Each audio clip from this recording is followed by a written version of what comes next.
구속력이 없는 온라인 파트너 찾기 인터넷 시대의 새로운 연애 방식. 인터넷은 현대 연애 문화에 혁신적인 변화를 가져왔습니다. 많은 사람들이 온라인을 통해 관계를 형성하고 이를 통해 연인을 만나기도 하며 인터넷은 이제 더 이상 단순한 의사소통 수단이 아니라 연애의 중요한 장으로 자리 잡았습니다.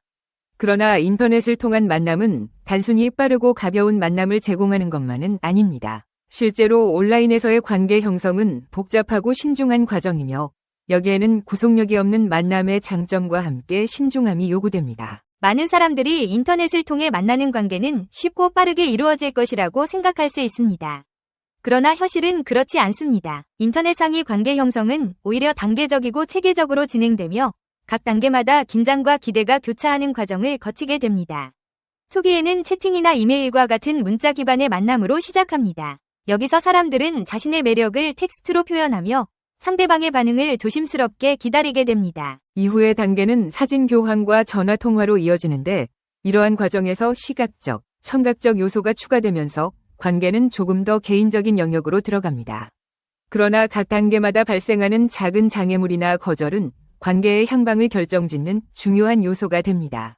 예를 들어 사진 교환이 순조롭지 않거나 전화를 거는데 주저함이 생기면 관계는 쉽게 단절될 수 있습니다. 따라서 인터넷상의 만남은 오프라인 만남보다 더 신중하게 진행될 수 있으며 이러한 점진적인 접근은 온라인 연애가 단순하지 않음을 보여줍니다. 인터넷은 현실에서의 관계와 다른 특성을 가지고 있습니다. 이메일과 채팅에서의 익명성은 상대방에 대한 이상화를 촉진합니다. 사람들은 상대방의 실제 모습을 보지 않은 채 텍스트나 사진을 통해 상상력을 발휘하여 더 이상적인 상대를 그리게 됩니다. 이러한 이상화는 때로는 관계에 긍정적인 요소로 작용하지만 과도한 기대를 불러일으켜 현실에서의 만남에서 실망감을 안겨줄 수도 있습니다. 온라인상에서의 이상화된 사랑은 전통적인 플라토닉 사랑의 개념으로 돌아가는 경향을 보입니다. 인터넷을 통해 형성된 사랑은 신체적 접촉보다는 감정적 교류에 초점을 맞추며 이는 중세의 이상적인 플라토닉 사랑 모델과 유사합니다. 이러한 사랑의 모델은 현실에서는 점차 사라져갔지만 인터넷은 이를 다시 부활시켰습니다. 그러나 이러한 플라토닉 사랑이 현실에서 신체적 사랑으로 이어질 때 실망감이 동반될 수 있다는 점에서 그 한계도 존재합니다. 인터넷이 연애에서 특히 이상적인 장소로 여겨지는 이유 중 하나는 구속력이 없다는 점입니다. 오프라인에서의 만남은 물리적, 시간적 제약이 따르지만 온라인에서는 그런 부담이 덜합니다. 사람들은 편안하게 집에서 자신의 속도로 관계를 맺고 발전시킬 수 있습니다. 이러한 익명성과 자유로움은 온라인 만남을 더욱 매력적으로 만들며 현실에서 쉽게 만날 수 없는 사람들과도 관계를 형성할 수 있는 기회를 제공합니다. 또한 인터넷은 사람들에게 이상적인 모습만을 보여줄 수 있는 장을 제공합니다. 상대방에게 자신의 부족한 부분을 감추고 자신의 장점만을 부각시킬 수 있는 기회가 주어지면서 사람들은 더 자신감 있게 관계를 맺을 수 있게 됩니다. 이러한 미화된 모습은 때로는 긍정적인 영향을 미치기도 하지만 현실적인 관계 형성에서는 어려움을 초래할 수 있습니다. 인터넷은 단순한 만남의 장소를 넘어 오프라인 외도를 부추기거나 사이버 외도의 장이 되기도 합니다. 사이버 외도는 신체적 접촉 없이 마음을 나누는 플라토닉한 관계로 시작될 수 있습니다. 이러한 관계는 실제 외도로 이어지지 않더라도 정서적 외도라는 측면에서 현실의 관계에 문제를 일으킬 수 있습니다. 특히 사이버 공간에서의 감정 교류는 쉽게 신체적 욕구로 이어질 수 있어 결국에는 실제 외도로 발전할 가능성도 존재합니다. 그러나 이러한 문제점에도 불구하고 인터넷은 새로운 형태의 관계 형성을 가능하게 했습니다. 사이버 공간에서 형성된 관계는 오프라인에서의 만남보다 더 신중하게 다가갈 수 있는 기회를 제공하며 감정적으로 더 깊이 연결될 수 있는 가능성을 제공합니다. 인터넷이 제공하는 이러한 새로운 연애 방식은 현대의 싱글들에게 이상적인 만남의 장이 될 수 있습니다. 결론적으로 인터넷은 구속력 없는 만남의 장으로서 현대 연애에 중요한 역할을 하고 있습니다. 익명성과 자유로움을 바탕으로 이상화된 관계를 형성할 수 있는 공간을 제공하며 이는 낭만적이고 전통적인 사랑의 개념으로의 회귀를 의미하기도 합니다. 그러나 이러한 이상화된 사랑이 현실의 만남에서 실망으로 이어질 수 있다는 점에서 그 한계도 명확히 존재합니다. 결국 인터넷을 통한 만남에서도 중요한 것은 신중함과 현실적인 기대를 가지는 것입니다. 온라인 만남의 장점과 한계를 인식하고 이를 바탕으로 구속력 없는 관계를 현명하게 형성하는 것이 필요합니다. 인터넷상의 관계가 흔히들 생각하듯이 급속하게 맺어지는 것은 아니다. 고해자들은 체계적인 단계를 거치며 차근차근 접근한다. 인터넷을 통해 관계를 맺으려면 단 한 번의 만남으로는 불가능하다. 먼저 채팅이나 이메일을 통해 문자로 만남을 가진 후 사진을 교환하여 시각적 만남을 가지며 그런 다음 전화를 하여 청각적 만남을 가진 후에야 직접 만남으로 이어진다. 각 단계는 가능한 전환점이며 긴장을 높여준다. 메일과 채팅에 대답을 할까? 사진을 보낼까? 전화번호를 건넬까? 전화가 오면 호의적으로 대할까?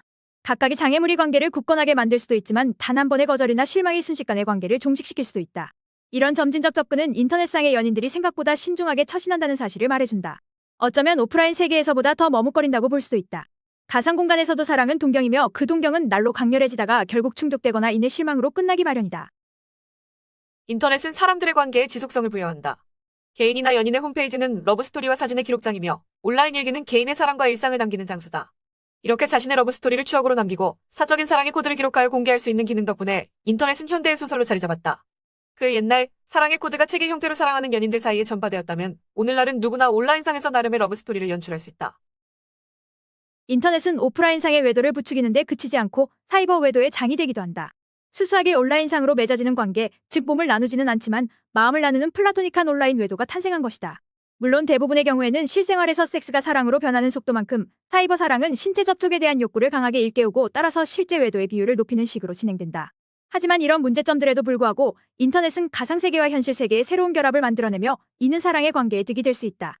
인터넷의 역설적 소통 조건은 사랑의 소통과 부합한다. 인터넷은 현대 싱글 시대의 이상적인 연애 광장이다. 만남의 장소로서 인터넷이 가진 강점은 구속력이 없다는 것이다. 이메일과 채팅의 익명성 덕분에 상대를 실제의 모습보다 더 아름답고 똑똑한 사람으로 상상하게 되며 상대에게도 자신을 보여주고 싶은 모습만 보여주는 미화가 일반화되는 것이다. 보이지 않는 낯선 사람을 향한 사랑이 현실의 연인에 대한 사랑보다 클 수 있다. 이런 이상화는 과도한 기대를 갖게 한다는 점에서 위험하지만 기본적으로는 낭만적이고 전통적인 사랑 모델로의 회귀를 의미한다. 인터넷을 통한 사랑은 플라토닉 사랑의 이상으로 되돌아갔다고 말할 수 있을 것이다. 완벽한 파트너를 찾아서 연인 관계는 우리 삶에 깊은 영향을 미치는 중요한 부분입니다. 우리는 사랑하는 사람과 함께 삶의 기쁨과 슬픔을 나누고 서로에게 의지하며 성장해 나갑니다. 하지만 모든 관계가 긍정적인 영향만을 주는 것은 아닙니다. 때로는 잘못된 선택으로 인해 불균형하고 유해한 관계에 갇히기도 합니다. 건강하고 지속 가능한 사랑을 위해서는 자신에게 맞는 파트너를 찾는 것이 중요하며 이를 위해서는 자신과의 관계를 먼저 성찰하는 시간을 가져야 합니다. 여기서는 건강한 연애 관계를 위한 심층 가이드를 제공하고자 합니다. 먼저 유해한 관계의 징후 3가지입니다. 1. 자존감 저하. 건강한 관계는 서로의 자존감을 북돋아주는 역할을 해야 합니다. 파트너는 당신의 존재 자체를 사랑하고 존중해야 하며 당신의 긍정적인 면을 발견하고 칭찬해 주어야 합니다.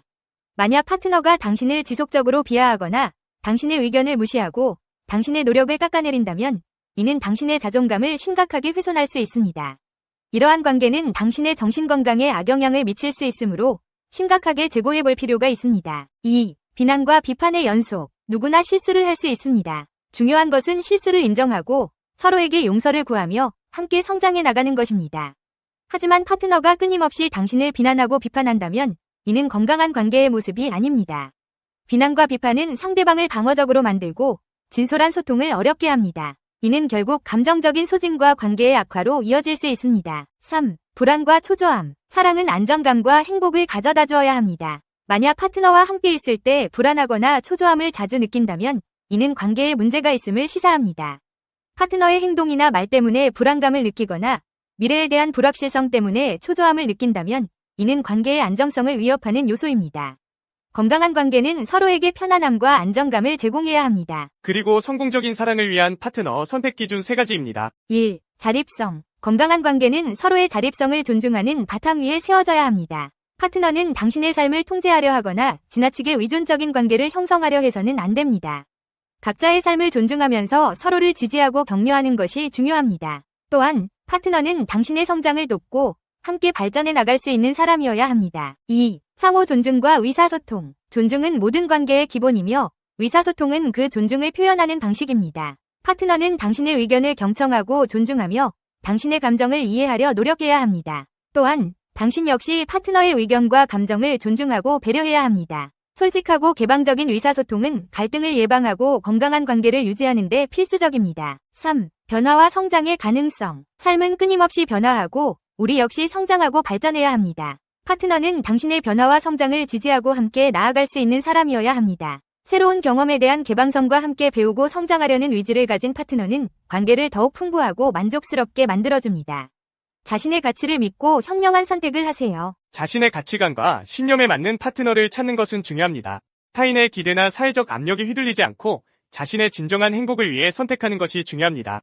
자신이 어떤 사람인지, 무엇을 원하는지, 어떤 관계가 자신에게 가장 적합한지를 솔직하게 파악하고 그에 맞는 파트너를 선택해야 합니다. 결론으로 완벽한 파트너는 없을 수 있지만 건강하고 행복한 관계를 만들어 나가는 것은 가능합니다. 자신에게 맞는 파트너를 선택하고 서로를 존중하며 함께 성장하는 관계를 만들어 나가세요. 긍정적인 마음과 노력으로 당신은 분명 행복한 사랑을 찾을 수 있을 것입니다. 기억하세요. 건강한 관계는 서로의 자존감을 높여주고 안정감과 행복을 가져다 줍니다. 파트너를 선택할 때는 자립성, 상호 존중, 변화와 성장 가능성을 고려해야 합니다. 인터넷상의 관계가 흔히들 생각하듯이 급속하게 맺어지는 것은 아니다. 고해자들은 체계적인 단계를 거치며 차근차근 접근한다. 인터넷을 통해 관계를 맺으려면 단 한 번의 만남으로는 불가능하다. 먼저 채팅이나 이메일을 통해 문자로 만남을 가진 후 사진을 교환하여 시각적 만남을 가지며 그런 다음 전화를 하여 청각적 만남을 가진 후에야 직접 만남으로 이어진다. 각 단계는 가능한 전환점이며 긴장을 높여준다. 메일과 채팅에 대답을 할까? 사진을 보낼까? 전화번호를 건넬까? 전화가 오면 호의적으로 대할까? 각각의 장애물이 관계를 굳건하게 만들 수도 있지만 단 한 번의 거절이나 실망이 순식간에 관계를 종식시킬 수도 있다. 이런 점진적 접근은 인터넷상의 연인들이 생각보다 신중하게 처신한다는 사실을 말해준다. 어쩌면 오프라인 세계에서보다 더 머뭇거린다고 볼 수도 있다. 가상 공간에서도 사랑은 동경이며 그 동경은 날로 강렬해지다가 결국 충족되거나 이내 실망으로 끝나기 마련이다. 인터넷은 사람들의 관계에 지속성을 부여한다. 개인이나 연인의 홈페이지는 러브스토리와 사진의 기록장이며 온라인 일기는 개인의 사랑과 일상을 남기는 장소다. 이렇게 자신의 러브스토리를 추억으로 남기고 사적인 사랑의 코드를 기록하여 공개할 수 있는 기능 덕분에 인터넷은 현대의 소설로 자리 잡았다. 그 옛날 사랑의 코드가 책의 형태로 사랑하는 연인들 사이에 전파되었다면 오늘날은 누구나 온라인상에서 나름의 러브스토리를 연출할 수 있다. 인터넷은 오프라인상의 외도를 부추기는데 그치지 않고 사이버 외도의 장이 되기도 한다. 수수하게 온라인상으로 맺어지는 관계, 즉 몸을 나누지는 않지만 마음을 나누는 플라토닉한 온라인 외도가 탄생한 것이다. 물론 대부분의 경우에는 실생활에서 섹스가 사랑으로 변하는 속도만큼 사이버 사랑은 신체 접촉에 대한 욕구를 강하게 일깨우고 따라서 실제 외도의 비율을 높이는 식으로 진행된다. 하지만 이런 문제점들에도 불구하고 인터넷은 가상세계와 현실 세계의 새로운 결합을 만들어내며 이는 사랑의 관계에 득이 될 수 있다. 인터넷의 역설적 소통 조건은 사랑의 소통과 부합한다. 인터넷은 현대 싱글 시대의 이상적인 연애 광장이다. 만남의 장소로서 인터넷이 가진 강점은 구속력이 없다는 것이다. 이메일과 채팅의 익명성 덕분에 상대를 실제의 모습보다 더 아름답고 똑똑한 사람으로 상상하게 되며 상대에게도 자신을 보여주고 싶은 모습만 보여주는 미화가 일반화되는 것이다. 보이지 않는 낯선 사람을 향한 사랑이 현실의 연인에 대한 사랑보다 클 수 있다. 이런 이상화는 과도한 기대를 갖게 한다는 점에서 위험하지만 기본적으로는 낭만적이고 전통적인 사랑 모델로의 회귀를 의미한다. 인터넷을 통한 사랑은 플라토닉 사랑의 이상으로 되돌아갔다고 말할 수 있을 것이다.